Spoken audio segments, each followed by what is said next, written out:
this session is Switches Get Stitches, presented by Colin Cassidy, Robert Lee, and Aaron Leverett.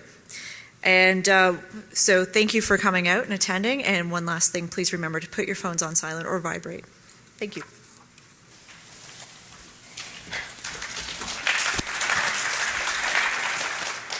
We haven't done anything yet.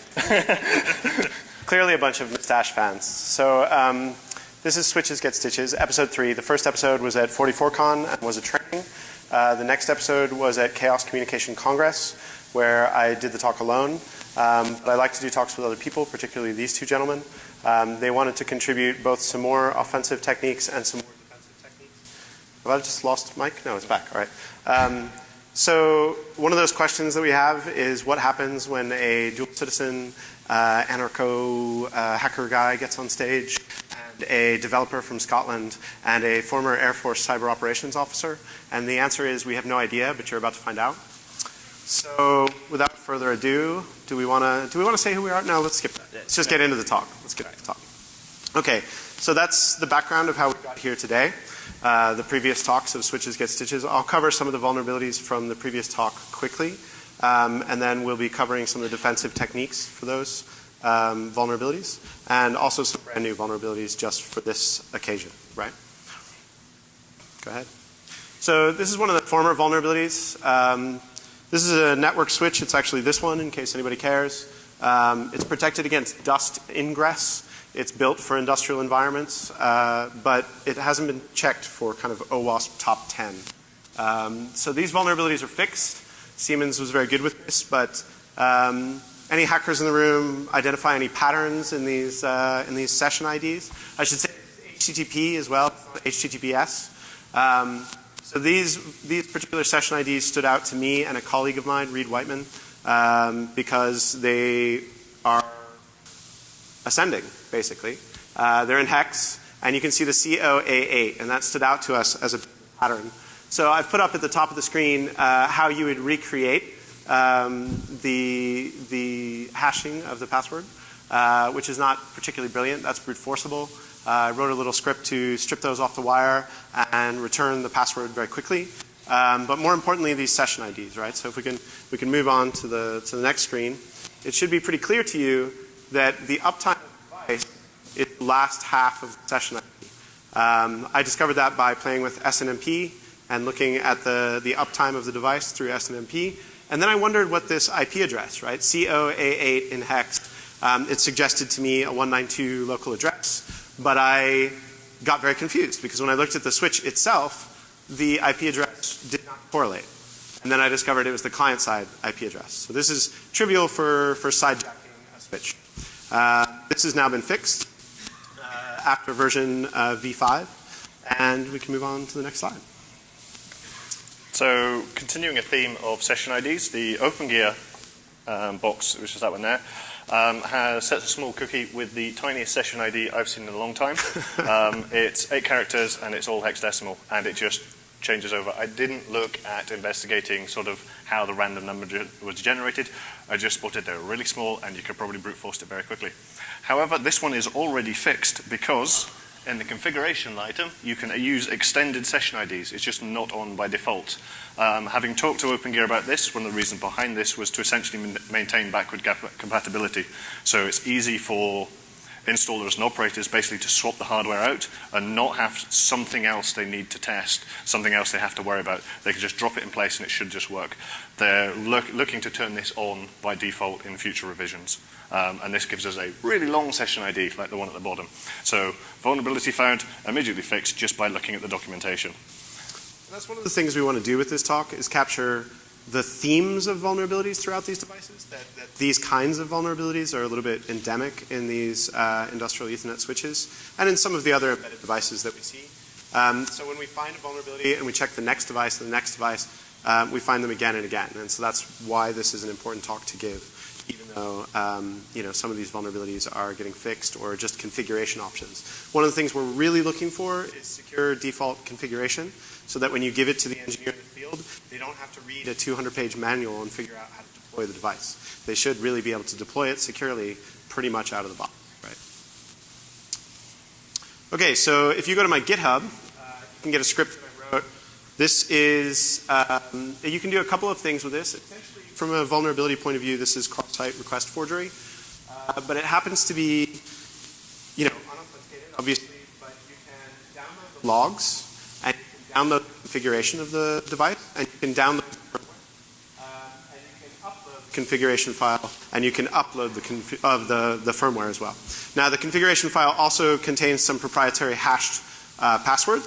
So if you have a previous configuration file, you can upload the password of your choosing, and then play around with the device, and then upload the old configuration file again when you're done, and no one really knows that you did it, right? Particularly concerning with firmware, this has been patched by Siemens. We have a bit of a story to tell you in terms of the timing of patches. And Siemens formed the middle of the field. We're very proud of them. They took 3 months to patch this stuff and did a great job of it.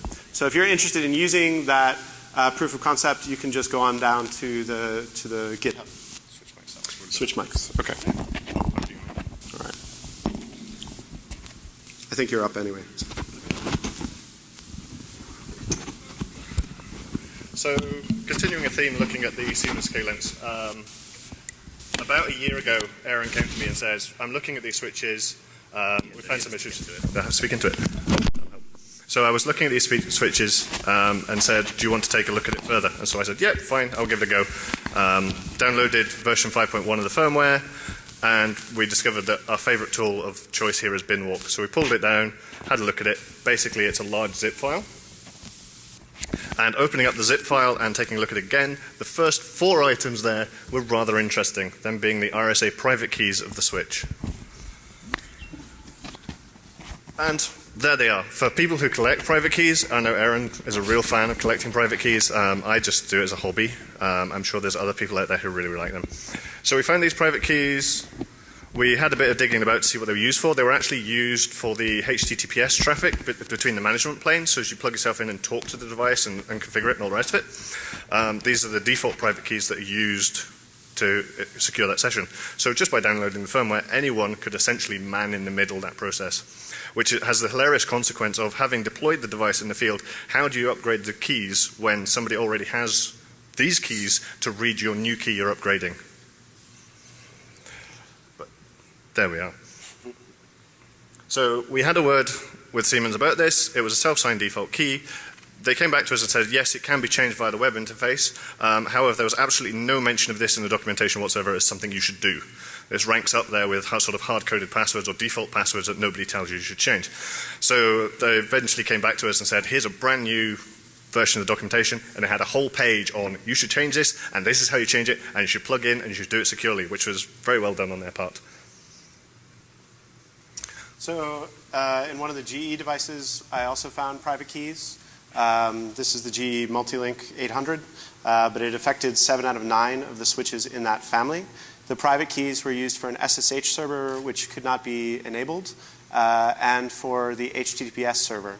In the case of the HTTPS communications, it was particularly egregious, in my opinion, because the passwords were in clear text underneath. So basically, if you had this private key in your collection and you could get a PCAP, then you could get the password and username that was enabled on the device and continue to manage it from there.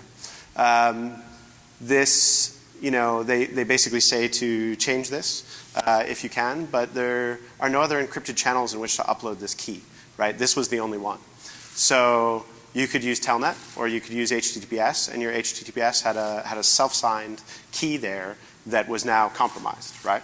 Yeah, I'll say a little bit more about that later, but this is a good opportunity to talk about key management, right? Yes. One of our favorite phrases from this talk is the problem with key management is you have to actually manage your keys. This is a good example. The device that I was just talking about, the GE Multilink, is actually manufactured by Garrettcom. And Garrettcom had the same sort of vulnerability with a different key. They'd put a different key in the firmware, and there it is. Now this is interesting to me because GE is buying a product and putting its brand on it, but they're inheriting a vulnerability from another vendor when they deploy this device.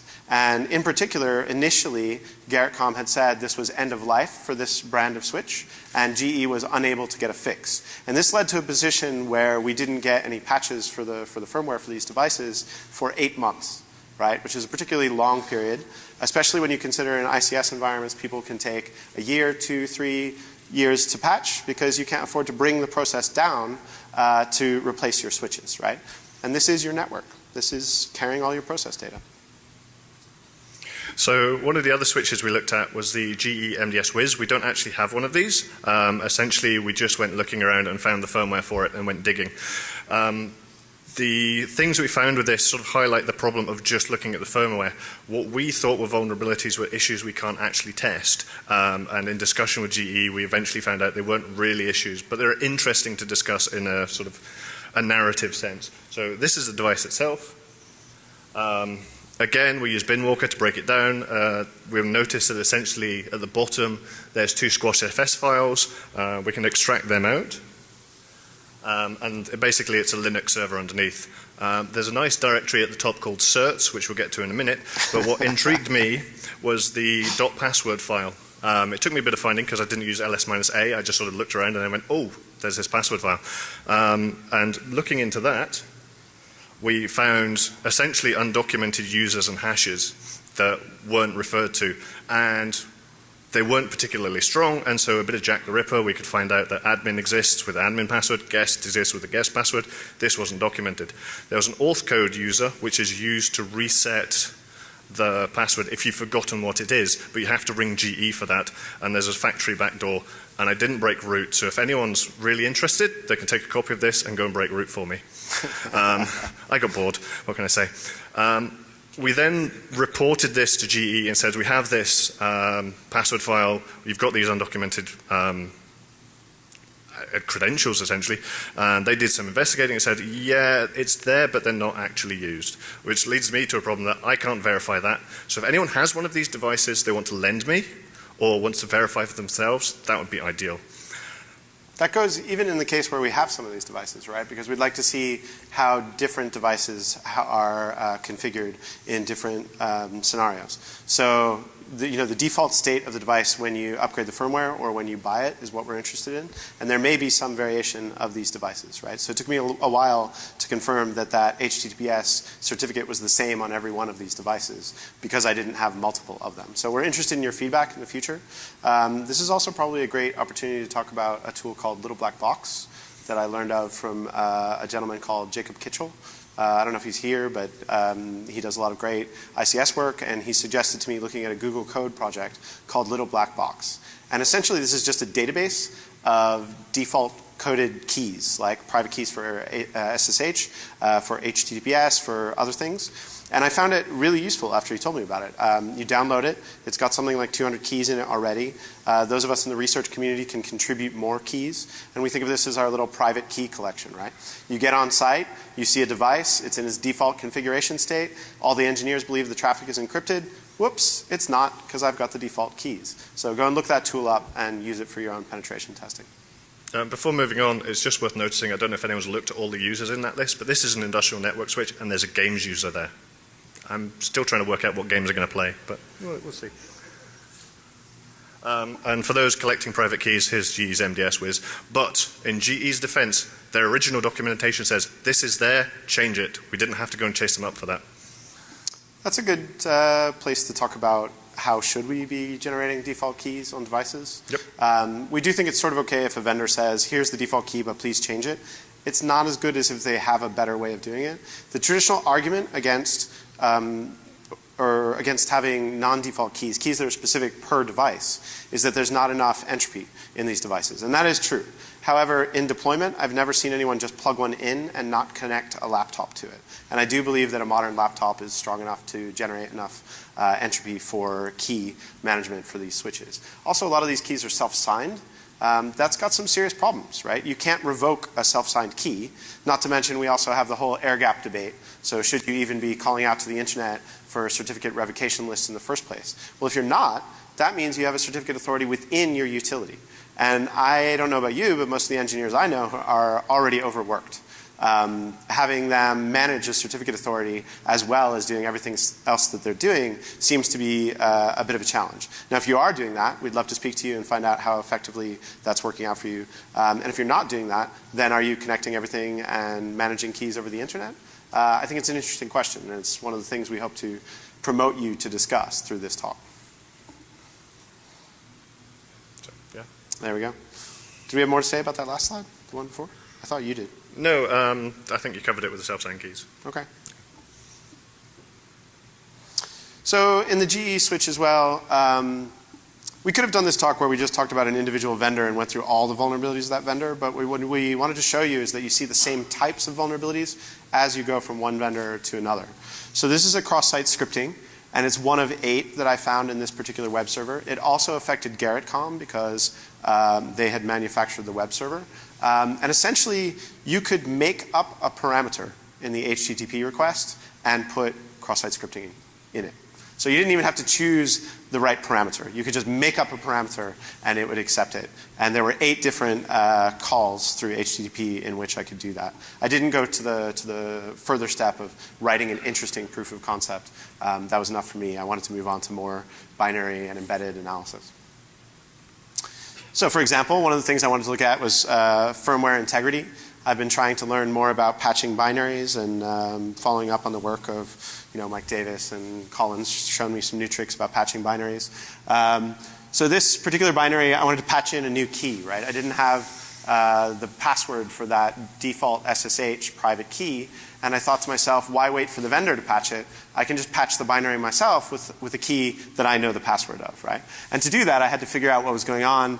Down there at the bottom is an Adler32, and then you can see that there's another checksum being used down below. But there's a couple, I've looked at multiple versions of the firmware now, and a lot of them are zeroed out in the middle, and there's some variation of these numbers. So it is possible to create a malicious firmware and to bypass that. Really, even just with brute force, even if you haven't figured out what it is. So one of the other issues that we want to talk about with this GE multi-link switch and with the Garrettcom switch that bothered me was a DOS, right? Normally, if we were doing IT security, we'd think DOS, so what? Or maybe it's a buffer overflow that I need to figure out how to exploit. But I almost didn't put this in the talk. And then I thought about 2 things. One, this is a network device, and the DOS is not just for the web server, right? Essentially, if you DOS the web server of this device, the entire device reboots. So all traffic on this network will drop for 2 to 3 minutes while the device reboots from this DOS. Now, I don't know about you, but I find that pretty disturbing, right? Particularly when you're talking about a process control network. Imagine this was an H2S system and the alarms were polling across the network and there was some sort of a leak. Then during the time that you're DOSing the switch, you can't receive your safety messages telling you that there's an H2S leak. I'm also not particularly impressed with this approach, right? Essentially, there's a DOS in our web server, so turn off the web server.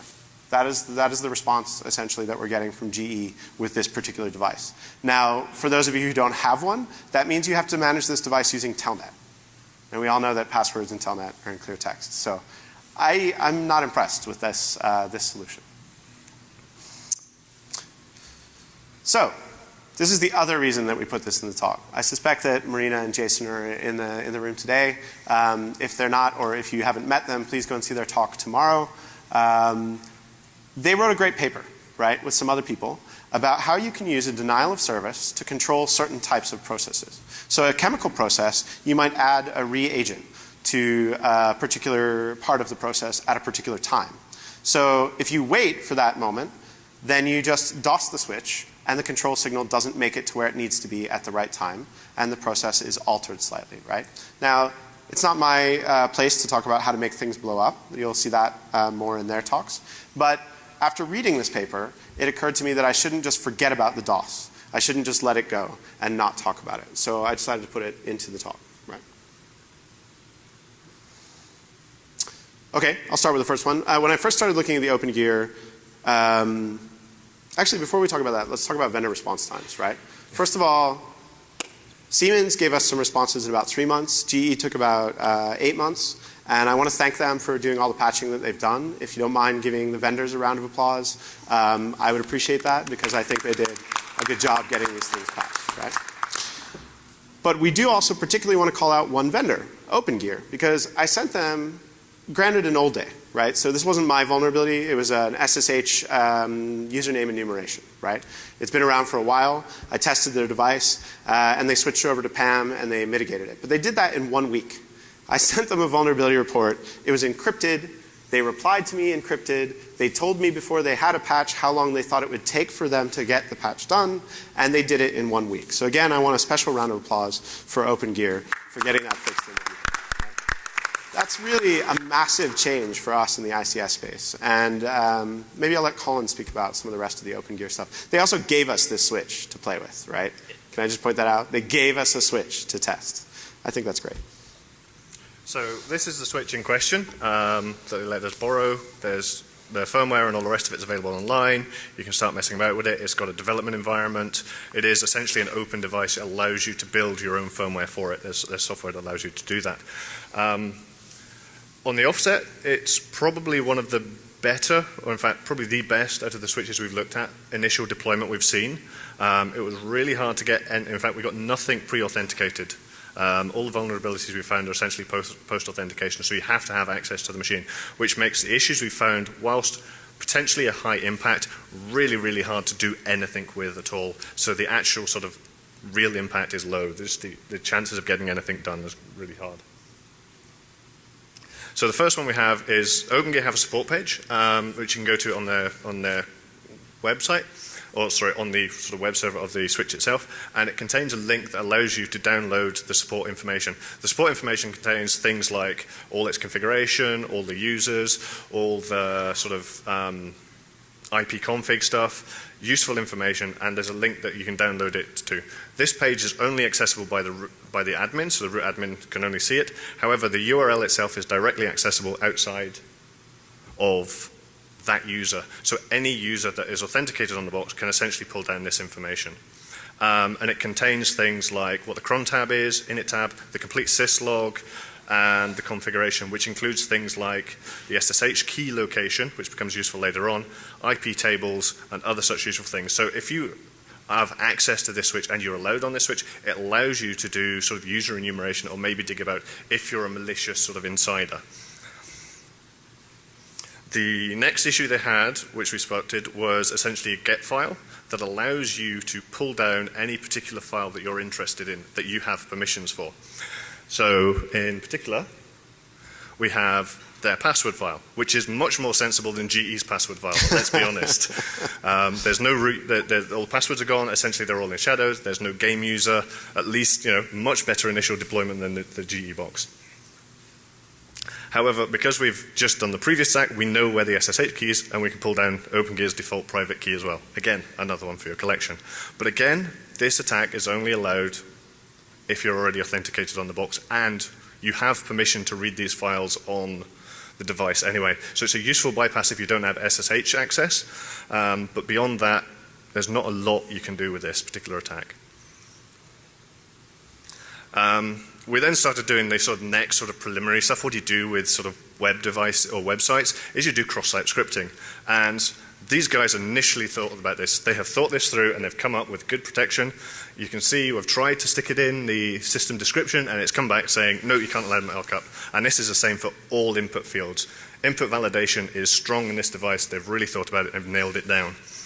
However, being slightly sneaky, the device essentially allows you to have a config XML file that you can upload or modify on the box itself. So for this particular attack, I logged into the box and I put essentially cross-site scripting in the config XML and then went to the page itself and then got cross-site scripting.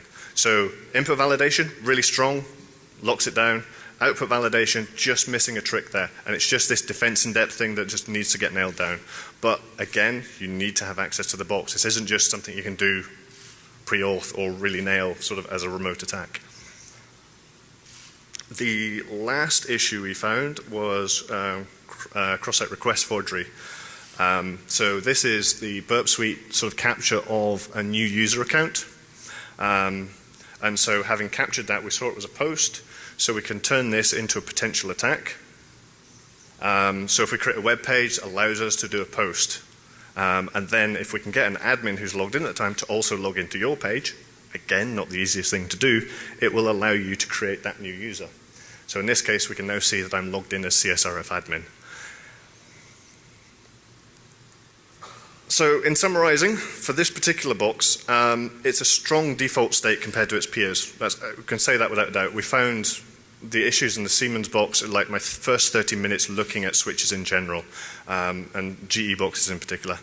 They've thought about and remediated some of these issues, cross-site scripting, input validation. I've not seen that on these other boxes. Whilst these issues do have sort of potentially high impact, being able to backdoor the device, realistically, it's a low likelihood of exploitation. You have to be somehow able to get the admin to be logged into the box and go to your malicious website at the same time.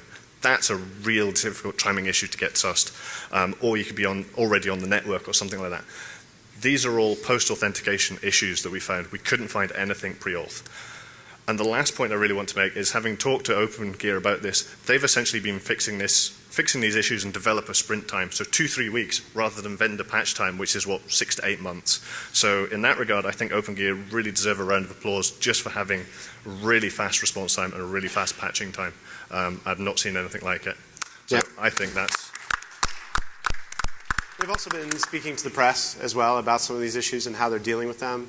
And one of the other things I like about their model that gives me an opportunity to speak about a couple other things while Colin sets up the demo is that because they're taking an open source approach to this, it solves one of the problems of big infrastructure, right? Which is, if I buy a device from these guys and the plant is operating for the next 30 years, are they still going to be in business when I need to change the security configuration because, Mike Davis is pulling keys out of silicon or something, right? Like, things change, right? The state of security changes over 30 years and the attack surface changes. So you might need to change the device and the vendor no longer exists. So if it's open source, you can start to do that. And I think that's something we could be talking a little bit more about. You could be talking about code escrow with vendors who do proprietary work. And I think that would progress the way we purchase and deploy industrial system devices. Did you want to? Yeah, you all set? You ready? Yeah, I'm good. Okay. Very good. So we're just going to demo the cross-site request forgery. So this is the HTML page we threw up. So we can see it's got a user of CSRF admin. It's got the really strong password of password, because that's what we want. And we specifically want to create him as admin. So taking a quick look. The device in question, we've got the users down the bottom that basically state we've got a root admin already. We've got a testing person and an admin person to begin with. So, and the admin person is logged in at the minute.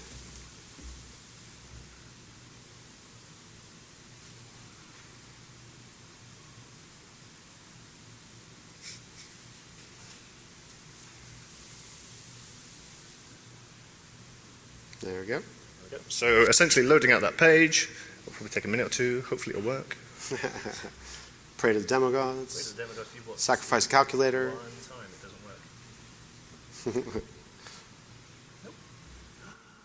All right. You timed out. It's a good opportunity for Robert to say a few things. Is anybody depressed yet about the state of ICS security? Because that's why I invited Robert along. I'm the kumbaya guy. I get up here and say that defense is doable and talk about that. But one of the things I want to note about what they're doing is, a lot of people have asked us, leading up in the journalistic aspect of, so what? What does this mean to us? What does this really impact in our community?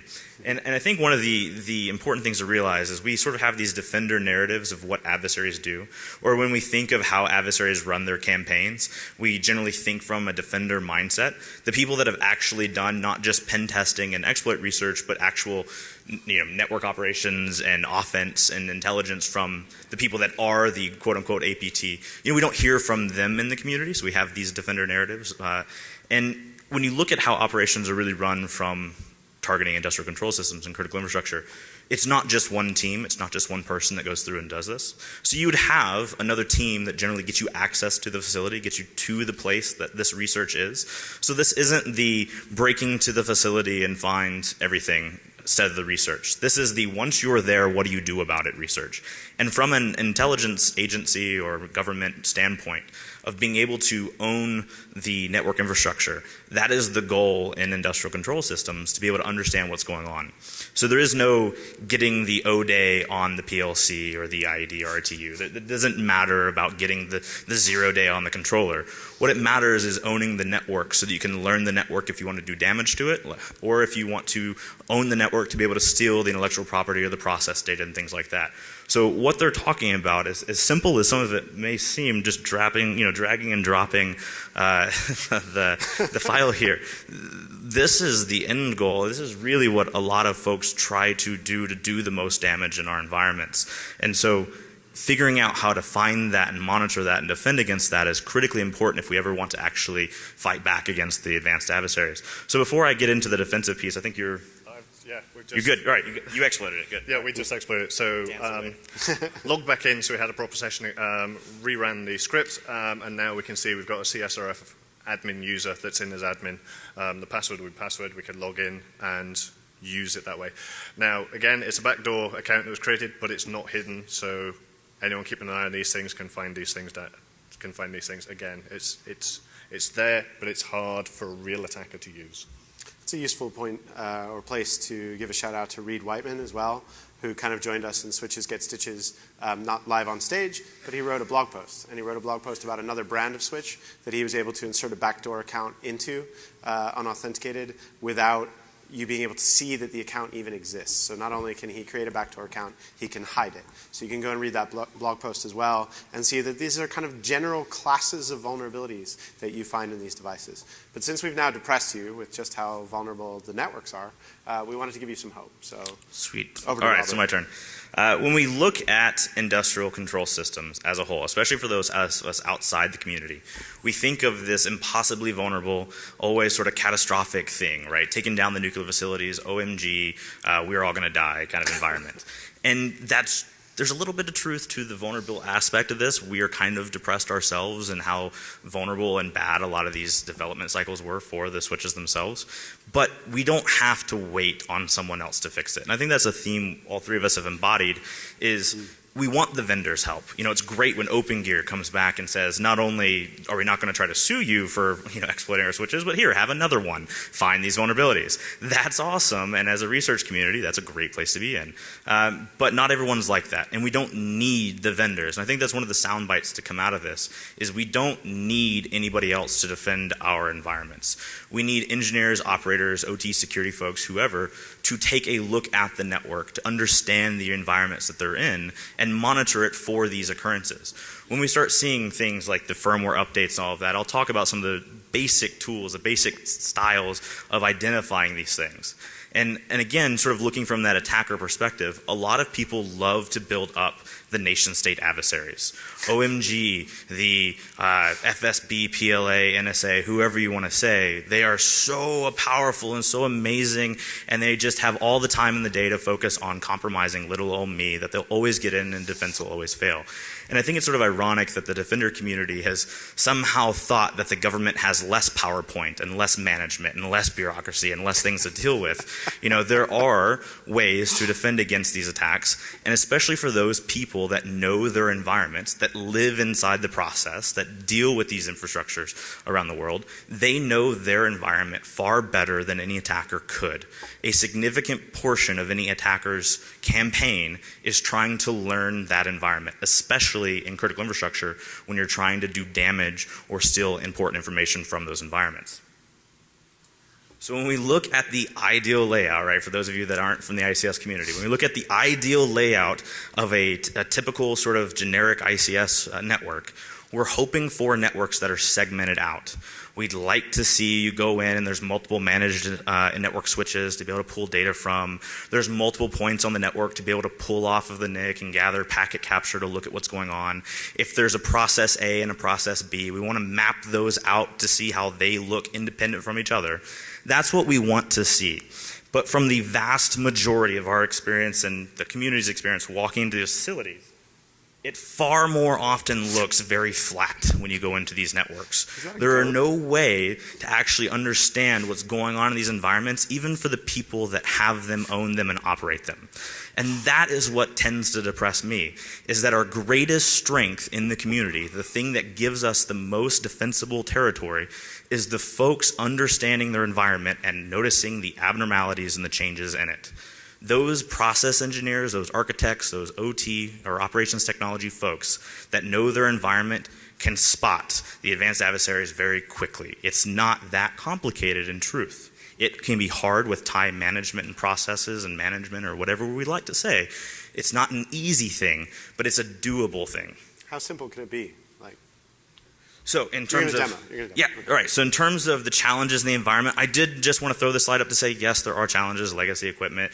Who owns the problem? Is it the union that owns the field level? Is it the the company that owns certain infrastructure? Does the vendor have to be the ones that patch the systems? There are problems of ownership and management and regulations and everything else we deal with. So it's not a cop out to say it's just simply easy. There are problems. But when we look at doing NSM or network security monitoring in ICS, and Chris Sistrunk's going to give a great presentation about it here on the 101 of how to actually pull this off, and we will be at the ICS Village and other places doing this and showing the vulnerabilities and teaching on it as well this week. But when we look at knowing the environment, I threw up on here before we even get to the vulnerabilities that we had. We've probably all heard in the community this past year about the nation-state adversaries coming, right? And instead of just the Stuxnet that everyone was referencing on the slides every single time, we get 2 new pieces of malware, Black Energy and Havex. Congratulations, guys. We get to move away from Stuxnet, which is great. But when we look at the environments that we're in, I infected a small network with Havex, this piece of malware that was one of the 3 sort of ICS targeting malware. And when you look at even just Wireshark data and pull up and just say, hey, what do I have on the network? We see a couple IP addresses and we see the ports that they're normally going to. And as sort of basic as that can be, it is the truth that in ICS environments, they're very static. We don't have people going to LinkedIn and Facebook, or at least they shouldn't. We don't have the environment of trying to check my latest Twitter feed to see if anybody hashtag thought leadered me or what, everything like that, right? We have static process environments, and we can map those out and understand them. And so when we look at like the post-Havex, for instance, the post-infection of this network, well, here's all these ports and protocols, and here's all these IP addresses that aren't normal in our environment. If I only use Modbus TCP or 502 inside my environment, there's no reason for me to see ISO TSAP and 102 and these different ports being accessed. And that should instantly be a red alarm for anybody in these environments. It can really be that simple. You've captured some great stuff about the technology, but it's the people too, right? Like when I gave this talk before, one of the things I wanted to focus on was that engineers are numerate, literate people trained to look for anomalies. They look for anomalies all day long in the process. So security anomalies are another anomaly you can train them to do, and they're passionate about it, as long as they believe that there is a risk to the process, right? So in a Black Hat or DEF CON kind of talk, to be able to sit up here and talk about capturing data off a switch probably seems like far too basic to get away with.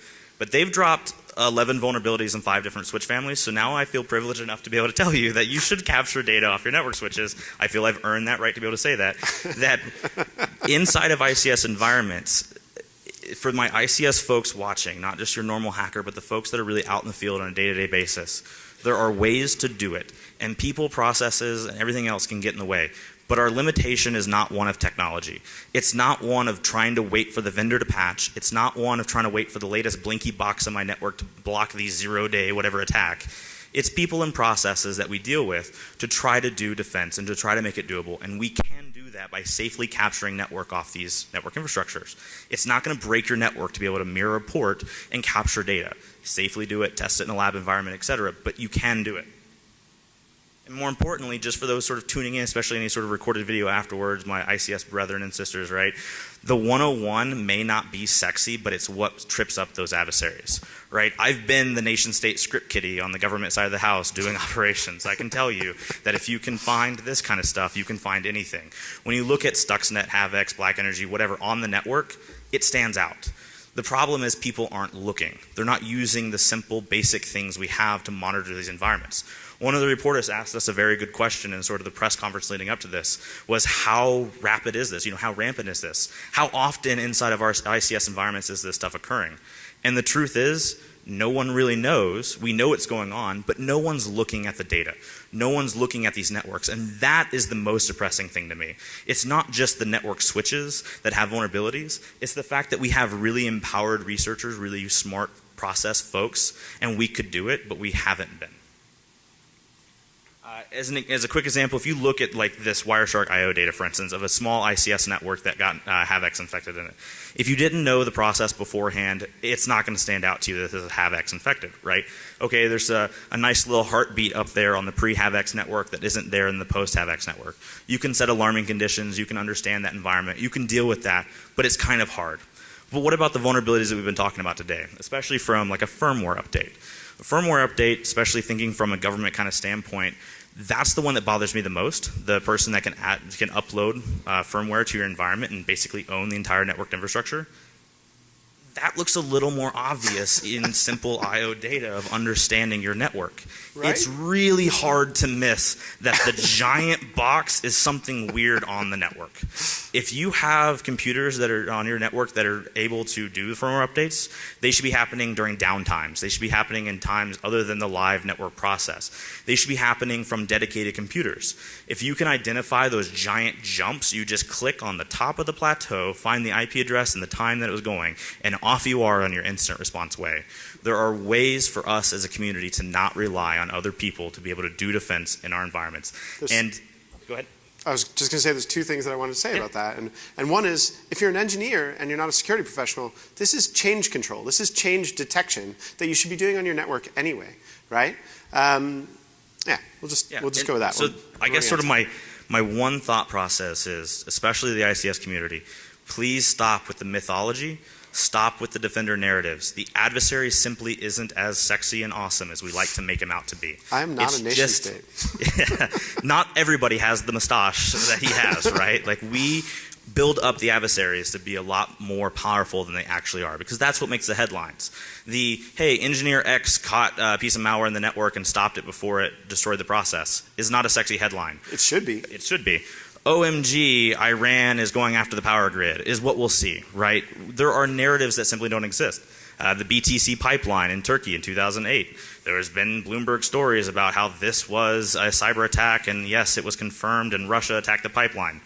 Bull. That didn't happen. But we'll believe it in the community. We can prove that it didn't happen, but that's the narrative that gets captured in the media headlines, and we have to be able to move our community further than that. So realistically, we could do defense. And so from this, and our little clown noses up here, the thing that all this captures is sort of, well, security was done, we started doing the basics, and we all got to go home. There was no cyber 9/11, there was no cyber Pearl Harbor. Turns out we could just do defense, and now security researchers everywhere are unemployed. And I would love that. I would love to be like a lawyer or something instead, or a doctor, or anything else than a security researcher if everything was just fixed. And we can. We can actually go and approach that. So the kumbaya of my contribution to this talk is that we are the love children of information technology and operations technology. We actually can work together and find that process. We can take the IT security people and teach them not to kill the network. We can take the OT security people and have them actually care about what's going on with the latest in security. And we can do defense. And I'm all about breaking shit. I really am. I'm extremely thrilled about it. And 11 vulnerabilities in 5 switches families. One of them would have been a talk. The part that was the most frustrating was deleting slides this morning, because I get to sit on the little email exchange of these guys, and they're talking about the latest vulnerabilities, and I'm thinking of YARA rules and bro signatures and things I can do to detect it. And there's nothing I can do to keep up with, because everything they look at, they break, which is great and sad all at the same time, that the only reason there weren't more O-days was because they ran out of slides and PowerPoint. So we can do better, we should do better, and I just want to leave the community with that thought process. With no matter the O-days or whatever that we think about, defense is doable, and we as a community can do that. The adversary isn't as sexy as we think they are. With that, I'll turn it back over to you guys. And well, go ahead. Well, I was just going to say, I have to admit, as much as I like to be the kumbaya guy, I am kind of ashamed. And I want to echo this, that I am ashamed of how we treat defense sometimes. I'm ashamed of how we respond to vulnerabilities, the discussion of suing researchers or preventing research or not just doing the basics with network security. It's really shameful when we start talking about critical infrastructure and people's lives and the things that matter the most. Not your uptime on the latest Amazon EC2 server, but people's lives around a hydroelectric dam. That stuff matters. And I don't need to take a switch onto a highway and hack it with a journalist to show you that that's the most important thing we can start thinking about. We're ashamed, right? We're ashamed to, find some of these vulnerabilities and have to seek press to make the point, to change some of these behaviors, to have to try and draw engineers in to this discussion takes a lot of work, right? And it shouldn't take that much work. But also, go ahead, next slide. We want you to be ashamed, right? Which might seem a little bit challenging, but there is a point to this. When we talk about SCADA and ICS and DCS systems of all types, embedded systems I think is a better, wider term, we use the term legacy. And we use the term legacy to say that they are vulnerable and they are old and the technology is not built for this purpose. And that's not what the word legacy used to mean. You used to leave someone a legacy and it meant something. It was a good thing that you left them a legacy. So what I'd like you to do is reclaim this term. Right? What I want you to do is just take a moment to think about infrastructure. Global infrastructure and large organizations, large countries have given us amazing infrastructure throughout history, right? Do we want to leave our, internet children with vulnerable industrial system devices? I personally say no, right? This conclusion was taken a little bit from a particular quote, which is, be ashamed to die until you have won some great victory for humanity. So I hope you'll take this home, right? Like, be ashamed until these devices and industrial system networks are monitored. Yep. Do you guys want to say anything about that? I don't want to just rant alone, so right? I've cut you out for a little bit. So yeah, pretty much what they've said. These are legacy devices, but they should be a good legacy, not an embarrassment legacy. So, that's it. That's us.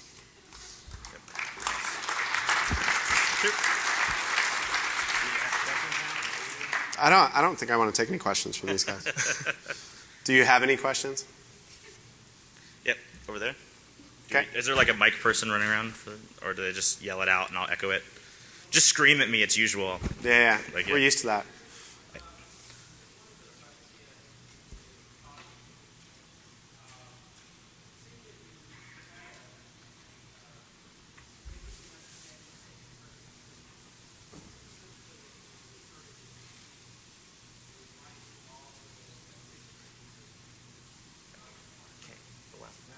Sorry, could you repeat that again? Could you yell the last part? As one of the safety people.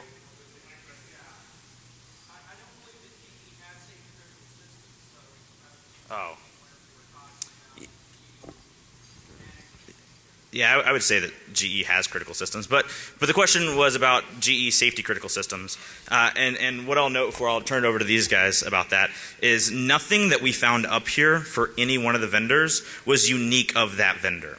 And the point of saying that is the vulnerabilities that they found was across a multitude of vendors. This is not a one vendor problem. This is not the purpose of shaming GE or Siemens or anybody. Not at all. We're really proud of them for getting these patches out. Exactly. Right? This is an infrastructure community-wide issue. Any vulnerability that they looked for in any given switch family, they basically found, which is upsetting. So regarding the GE safety critical system, any comment? Yeah, both Colin and I used to work at GE, and we're acutely aware of the fact that they have deployed safety critical systems. I'm sorry to disagree, but I do. So the beautiful thing about this is there's beer afterwards, and we can talk about it. But yeah, I would agree with them that there are locations, especially when we start talking about military applications, where GE is most certainly dealing with safety critical systems. But any other questions, sir?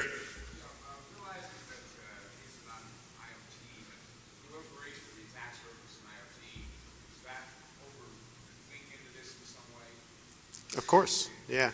Yeah, I mean, you can imagine some of these devices forming networks for IoT as well.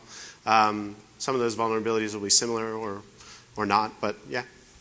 And then last one before he yells at me.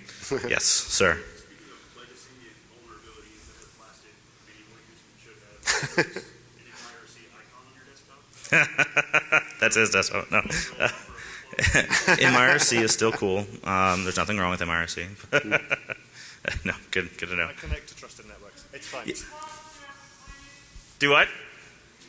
It was a troll question. It was a troll question. Yeah, and it we was. need to You have an give it a MIRC icon on the laptop. That's yes. We're not perfect. Thanks again for listening. Thanks. Bye.